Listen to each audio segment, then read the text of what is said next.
புதிய நிறுவனத்தின் விளம்பரத்தை வாட்ஸ்அப் ஸ்டேட்டஸ் வைத்தால் இலவசமாக ஹெட்போன் தருவதாக கூறி ஏமாற்றிய நிறுவனத்தை கண்டித்து இளைஞர்கள் சாலை மறியலில் ஈடுபட்டனர்.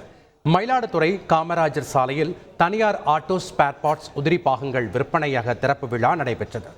இந்த புதிய நிறுவனத்தை விளம்பரப்படுத்தும் விதமாக திறப்பு விழா விளம்பரத்தை வாட்ஸ்அப் ஸ்டேட்டஸாக வைத்து அதை 100 பேர் பார்த்தால் ரூபாய் 2799 மதிப்பிலான ப்ளூடூத் ஹெட்போன் இலவசமாக வழங்கப்படும் என்று அறிவிக்கப்பட்டிருந்தது. இந்த சலுகை காலை 9 மணி முதல் இரவு 9 மணி வரை மட்டுமே என்று நிறுவனத்தினர் பதிவிட்டிருந்தனர். இந்த வாட்ஸ்அப் ஸ்டேட்டஸ் விளம்பரம் சுற்று வட்டாரங்களில் படு பயங்கரமாக வைரலானது. இதையடுத்து விளம்பரத்தை 100 பேர் பார்த்ததற்கான சான்றுகளுடன் ஏராளமானோர் கடை முன் குவிந்தனர். அனைவருக்கும் ஹெட்போன் வழங்க முடியாததால் அவர்களுக்கு அல்வா கொடுக்கும் வகையில் இரவு 7 மணிக்கே நிறுவனத்தினர் கடையை பூட்டிவிட்டு தப்பிச் சென்றனர். இதனால் வெளியூர்களிலிருந்து வந்து ஏமாந்த இளைஞர்கள் இலவச ஹெட்போன் கேட்டு சாலை மறியலில் ஈடுபட்டனர்.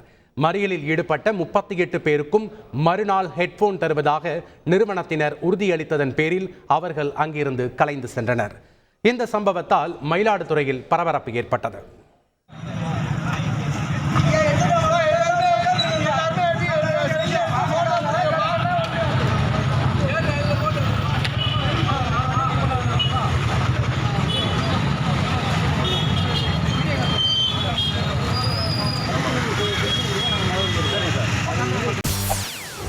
செய்திகளை உடனுக்குடன் தெரிந்து கொள்ள உடனே சப்ஸ்கிரைப் பண்ணுங்க.